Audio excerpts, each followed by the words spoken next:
د حضرت فاطمه رضی الله تعالی عنها د تلاوت او مانزه سره مینا. یو پیرا حضرت فاطمه رضی الله تعالی عنها د جمی په یخو او اوږدو شپو کې په تهجد باندې ودرېده. د 2 رکعاتو نفل نیت یې وتړل. د قرآن کریم یو آیت یې ډېر په اطمینان او سکون سره لوستلو. دومره ډېر تلاوت یې وکړو چې کله یې سلام وګرځول نو ویې کته چې صبح صادق نږدې دی، یعنی د سحر داخلېدو ته لږ وخت پاتې دی. لاسونه یې د دعا دپاره اوچت کړو، په ژړا شوه.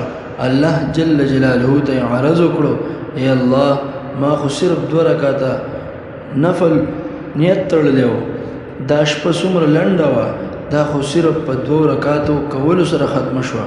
سبحان الله.